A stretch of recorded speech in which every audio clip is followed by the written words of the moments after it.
Frutiger Aero looks and feels wet, and that's a good thing. It's a beautiful aesthetic that represents the meeting of nature and technology, often with translucent bars and bubbles evocative of water and glass. It was employed primarily as a corporate visual style back in the early 2000s to early 2010s, deployed in an attempt to ensure those who were just starting to become tech literate felt welcomed by the user interface they were picking up for the first time, as computers and phones became more mainstream. And now, in the early 2020s, there's a definite interest in the style, appearing in the form of montages and homages to the once ubiquitous design. The word Frutiger refers to the typeface often paired with these visuals, which is designed to be as legible and human-friendly as possible by Swiss man Adrian Frutiger.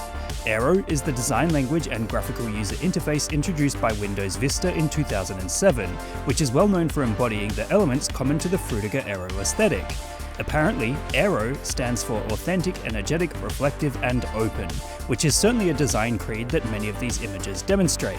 Sophie Lee, from the Consumer Aesthetics Research Institute, is widely credited with smacking the terms Frutiger and Aero together back in 2017. In an interview with Dazed, she said, "I was in my teens when Vista came out, and I was so excited because I thought it was the coolest looking thing in existence. It was glossy and glowing, and just seemed like it represented a huge step forward in terms of what interfaces could look like."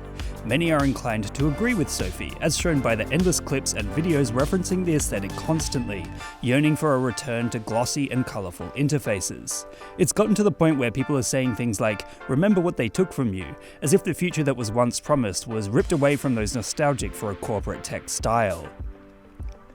There's academic research into this concept, as explored in the article Finding the Future in Digitally Mediated Ruin, #NostalgiaCause and the Algorithmic Culture of Digital Platforms. The authors found that sentiment and nostalgia surrounding Frutiger Aero goes further than just existing as an interesting aesthetic. The curation of and commentary on these seemingly mundane images of outdated consumer capitalist cultures has a political dimension. The feelings associated with Frutiger Aero and other outmoded techno-futures and consumer capitalist utopias become reminders of how the future was once collectively imagined. As such, it's clear that people enjoy it not only because it's visually pleasing and unique, but because it speaks of a time when technology was designed to be human, accommodating, and simple. Instead of being minimalist, boring, and flat like so many modern user interfaces, it was nature meeting tech, bubbles, and pleasant, happy-looking shapes to draw the eye in.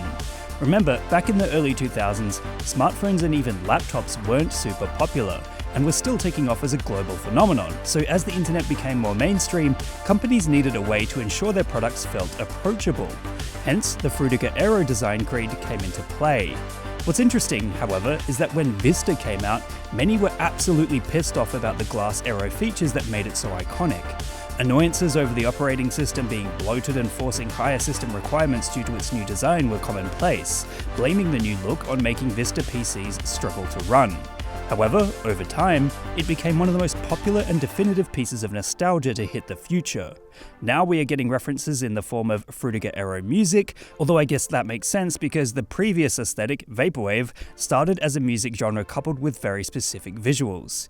Frutiger Aero music tends to be heavy on the soundtracks of video games like Aquatic Ambience from the Donkey Kong Country OST and the Xbox 360 Avatar Editor background music, to really hammer home the nostalgic flavours of childhood. The Nintendo Wii is referenced quite heavily here too, as levels like Mario Kart's Coconut Mall are heavily associated with the trend, as well as the fact that the console was designed specifically for casual gamers new to tech, sticking to the design ethos of Frutiger Aero.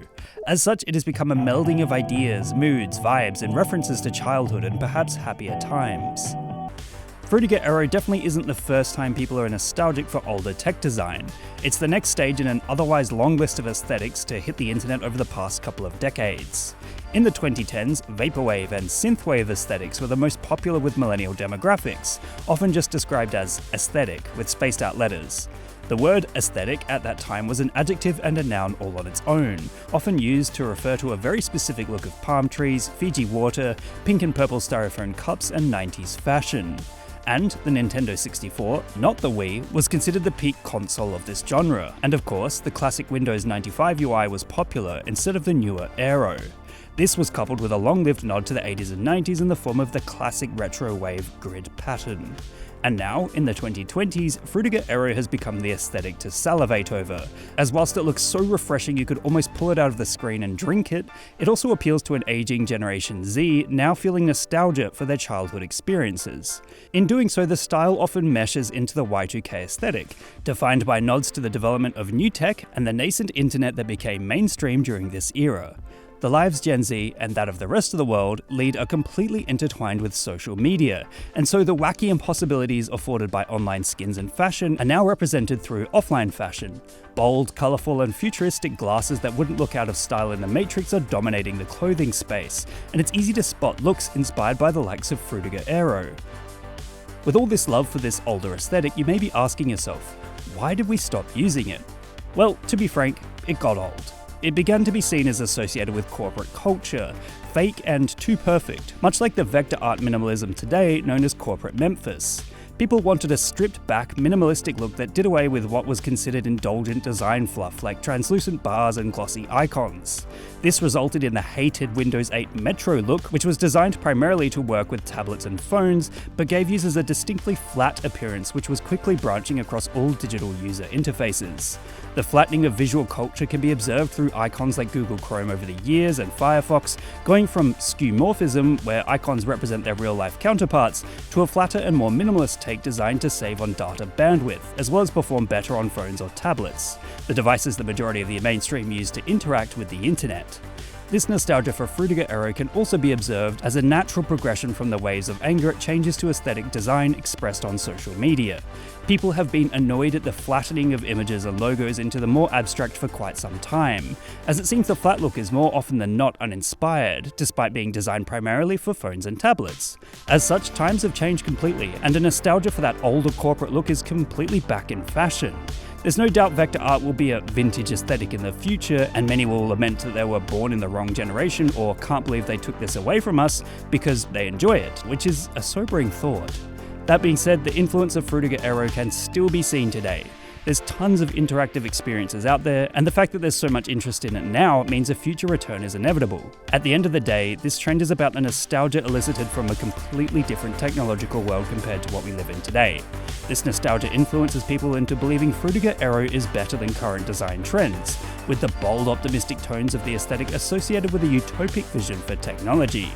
However, whilst it had been the dominant trend during the early 2000s and 2010s, it ultimately became perceived as stale and too corporate, in much the same manner as current design trends like corporate Memphis or vector illustrations. Looking back now, it seems beautiful and unique simply because it isn't around anymore, but soon it will be lost again once the next generation gains nostalgia for an aesthetic they grew up with. There's nothing inherently wrong with that, as it's just a cycle that repeats itself over and over, much like other online trends that come and go, such as Vaporwave, which possessed a distinct 90s nostalgia for millennials. Frutiger Aero isn't limited to the memories of Gen Z, but there's no doubt this aesthetic is associated with optimism and peace afforded by childhood, which is why it has produced such huge levels of love across the internet. As for the future of Frutiger Aero, there's no doubt it will be replaced by another aesthetic in the years to come. Who knows, perhaps the skibbity toilet aesthetic will become cool 20 years from now. See you next time on Lessons in Internet Culture.